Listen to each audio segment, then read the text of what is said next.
శాంతి చర్చలు జరపాలని నేను కేంద్ర ప్రభుత్వాన్ని విజ్ఞప్తి చేస్తున్నా. మోడీ గారిని, అమిత్ షా గారిని విజ్ఞప్తి చేస్తున్నా. మనం ఎంత గొప్పగా ఆలోచిస్తామనడానికి ఒక ఉదాహరణ, పాకిస్తాన్ ఇండియా 2 దేశాల మధ్య ఒక 4 రోజులు యుద్ధం జరిగింది. ఈ 4 రోజులు యుద్ధం జరిగిన తర్వాత పాకిస్తాన్లో చాలామంది అమాయకులు, ఇండియాలో చాలామంది అమాయకులు, ఆస్తి నష్టం, ప్రాణ నష్టం జరుగుతుందనే ఉద్దేశంతో చాలా ఉదారంగా గొప్పగా ఆలోచించి మన ప్రధానమంత్రి గారు కాల్పుల విరమణ ప్రకటించారు. చాలా గొప్ప విషయం ఇది. పాకిస్తాన్తో జరిగే యుద్ధంలోనే, శత్రు దేశంతో జరిగే యుద్ధంలోనే కాల్పుల విరమణ ప్రకటించారు కదా. అంత గొప్ప మనసు ఉన్నది.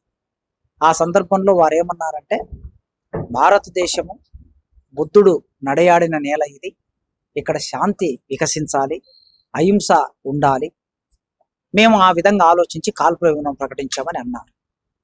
ఇంత గొప్పగా ఆలోచించిన మోడీ గారు ఇప్పుడు మావోయిస్టులతో కూడా కాల్పుల విరమణ ప్రకటించాలని నేను విజ్ఞప్తి చేస్తాను. అంటే రాజ్యాంగ హోదా పదవిలో ఉండి కూడా, ఒక కేంద్ర మంత్రిగా ఉండి కూడా, పలానా డేటు పలానా టైం వరకు నక్సలైట్లు లేకుండా చేస్తామనేది రాజ్యాంగం నిజంగా ఇలాంటి వాటికి అనుమతిస్తుందా? నాకు తెలిసిన జ్ఞానం ప్రకారం భారత రాజ్యాంగంలో ఏ మనిషి అయినా సరే ఇంకో మనిషిని, మనందరికీ కామన్గా ఆలోచిస్తే, నిన్ను నేను చంపేస్తా అని ఎప్పుడైనా నేను నిన్న అన్నా అనుకోండి, వెంటనే చట్టం ప్రకారం నేరం అవుతుంది. అది థ్రెటన్ చేయటం అని కేసు పెడతారు, సెక్షన్ ఉంది దానికి. కనుక దేశంలో ఒక సామాన్య పౌరుడు ఇంకొక సామాన్య పౌరుడిని అట్లా అన్నా కూడా నేరం అవుతుంది.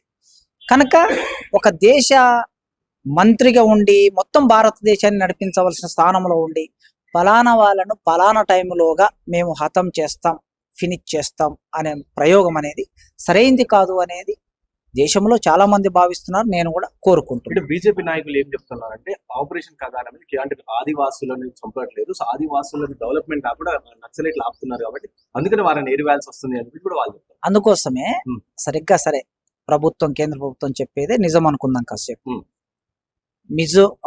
మిజోరం అనే ఒక రాష్ట్రం ఉంది. ఆ రాష్ట్రంలో మిలిటెంట్లు వాళ్ళ హక్కుల కోసం ఏదో సాయుధ పోరాటం చేస్తున్నారు. నాగాలాండ్లో ఒక మిలిటెంట్ గ్రూప్ ఉంది, వాళ్ళు కూడా ఒక 50 ఏళ్ళుగా సాయుధ పోరాటం చేస్తున్నారు. అస్సాంలో ఒక మిలిటెంట్ గ్రూప్ ఉంది, వాళ్ళు కూడా సాయుధ పోరాటం చేస్తున్నారు. ఈ సాయుధ పోరాటం చేస్తున్న ఈ అన్ని గ్రూపులు వాళ్ళు ఆ ప్రాంత అభివృద్ధికి అడ్డంకిగా ఉన్నారు గనక మేము వాళ్ళతో చర్చలు జరుపుతామని పార్లమెంట్లో చర్చలు చేసి వాళ్ళ దగ్గరికి వెళ్ళి చర్చలు జరిపారు కదా. ప్రజల అభివృద్ధికి ఆటంకంగా ఉన్నారు సాయుధ పోరాటం చేస్తున్న వాళ్ళని చర్చలు చేశారు. అదే పద్ధతిలో ఇక్కడ ఆదివాసి, మధ్య భారతంలో ఆదివాసులు నివసిస్తున్న ప్రాంతంలో నక్సలైట్లు వాళ్ళ అభివృద్ధికి ఆటంకంగా ఉన్నారని మీరు అంటున్నారు కదా. వెళ్ళి అదే చర్చలు చేయండి, వాళ్ళతో చేసినట్లే వీళ్ళతో కూడా చర్చలు చేసి వాళ్ళను అడగండి. మీరు ఇప్పుడు మాట్లాడుతున్నారు బయట చాలా మంది నక్సలైట్ మావోయిస్టులు ప్రజాస్వామ్యబద్ధంగా బయటికి రావాలి, మావోయిస్టులు ఎన్నికల్లో పాల్గొనాలి, మావోయిస్టులు రాజ్యాంగబద్ధంగా ఉండాలి, మావోయిస్టులు హింసను వీడి అహింసగా ఉండాలని కోరుకుంటారు. ఈ 4 విషయాలు మీరు వాళ్ళని పిలిచి మాట్లాడండి. వాళ్ళు కాల్పుల విరమణ 2 నెలలు అయింది ప్రకటించి, ప్రభుత్వం కూడా కాల్పుల విరమణ ప్రకటించి ఏం మాట్లాడతారు, రెండయ్యా ఛత్తీస్గఢ్లో కూర్చుందాం, లేకపోతే జార్ఖండ్లో కూర్చుందాం, లేకపోతే ఢిల్లీలో కూర్చుందాం, హైదరాబాద్లో కూర్చుందాం, మీ వైపు నుంచి ఎవరైనా ప్రతినిధులు పంపిస్తారా, లేకపోతే మీరే వస్తారా? మీరే రండి, ఆయుధాలు పక్కన పెట్టి మీరు రండి, మీతో మాట్లాడతామని హోమ్ మినిస్టర్ గారు ఒక మాట మాట్లాడి చర్చలు చేయొచ్చు కదా. మన దగ్గర ఒక చరిత్ర కూడా ఉంది. 2004లో రాజశేఖర రెడ్డి గారు ఇక్కడ ముఖ్యమంత్రిగా ఉన్నప్పుడు ఆనాటి పీపుల్స్ పవర్ పార్టీని చర్చలకు పిలిచాడు. వాళ్ళు జనశక్తి పార్టీ నుంచి ఒక 2, పీపుల్స్ పవర్ పార్టీ నుంచి ఒక 3, 5 మంది చర్చలకు వచ్చారు.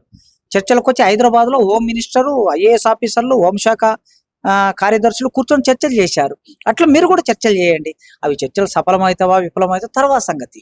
ఫస్ట్ పీస్ టాక్స్ కు వెళ్ళాలని నేను మీ అందరి తరపున విజ్ఞప్తి చేస్తున్నా హోంశాఖ మంత్రి గారు. గడిచిన 10-15 ఏళ్లలో గ్లోబలైజేషన్, ప్రపంచీకరణ వేగంగా వ్యాప్తి చెందుతుంది.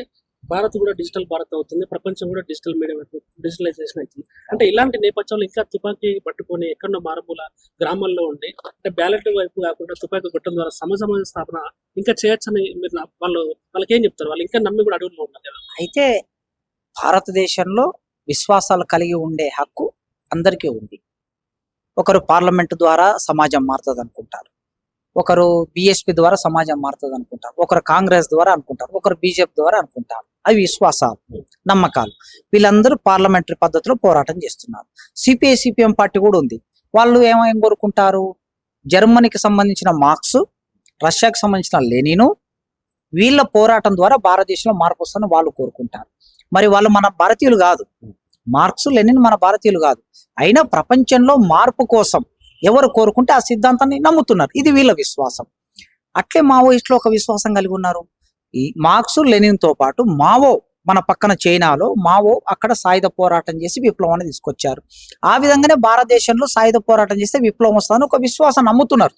ఆ నమ్మటం అనేది అది రుజువు అవుతుందా కాదా అనేది కాలమే నిర్ణయిస్తుంది కొన్నాళ్ళకి.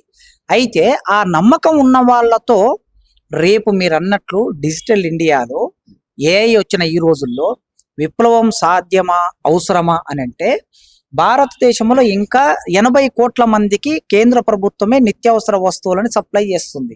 అంటే 80 కోట్ల మంది పేదలు ఉన్నారని అర్థం. 30 కోట్ల మంది ఒక పూట కూడా ఆహారం తినని ప్రజలు ఉన్నారు. మరి ఏఐ వచ్చినప్పుడు ఈ ప్రజలు ఆకలితో ఉన్నారు. కోట్ల మంది నిరుద్యోగులు ఉన్నారు. అంటరానితనం ఉన్నది, అణచివేత ఉన్నది, లంచగొండితనం ఉన్నది, ఆకలితో చస్తూ ఉన్నారు. ఏఐ వచ్చినా, డిజిటల్ వచ్చినా, ఇంకేం వచ్చినా, కంప్యూటర్ వచ్చినా, కంప్యూటర్లు అయితే తినలేం కదా, చిట్ట చివరికి అన్నమే తినాలి. కనుక పండించే రైతు ఢిల్లీకి అతి కొద్ది దూరంలో సంవత్సర కాలం ధర్నా చేశారు. మనం అందరం చూసాం. చల్ల చలిలో, వర్షం వచ్చినా, చలి పెట్టినా, ఎండలు కాసినా కూడా అక్కడే ధర్నా చేశారు. ఏమని ధర్నా చేశారు? వాళ్ళు మాకు మద్దతు ధర ఇవ్వమని ధర్నా చేశారు. కనుక మరి రైతులు కొట్లాడుతున్నారు, ఆదివాసులు కొట్లాడుతున్నారు, కార్మికులు కొట్లాడుతున్నారు. అన్ని సమాజంలో ఎంత టెక్నాలజీ పెరిగినా సమస్యలు ఉన్నాయి. కనుక మొన్న మావోయిస్టులు ఒక లేఖ విడుదల చేశారు. ఆ లేఖలో ఒక వాక్యం ఉంది చివరికి. ఏముందంటే, మీరు మావోయిస్టులను అంతం చేస్తామని అంటున్నారు కదా, మావోయిస్టులను అంతం చేసే బదులు మావోయిస్టులు ఏ సమస్యల మీద పోరాడుతున్నారో ఆ సమస్యలు అంతం చేయండి, మావోయిస్టులు ఉండరు కదా అని అన్నారు. మరి ప్రభుత్వం అదే పని చేస్తే అయిపోతుంది. సింపుల్ గా మావోయిస్టులు అనే వాళ్ళే ఉండకుండా పోతారు. 1967లో నక్సల్బరీ మొదలైంది పోరాటం, నక్సలైట్ పోరాటం అక్కడ నుంచి మొదలైంది. అంటే ఇప్పటికి 50 ఏళ్ళు అవుతుంది. 50 ఏళ్ల సంధి కూడా పోరాటం ఉందంటే వాళ్ళు ఏ సమస్య మీద మొదలయ్యారో ఆ సమస్యలు ఇంకా కొనసాగుతున్నాయనే కదా అర్థం. కనుక సమస్యలు పరిష్కరించమని మనం అందరం కోరుకుందాం.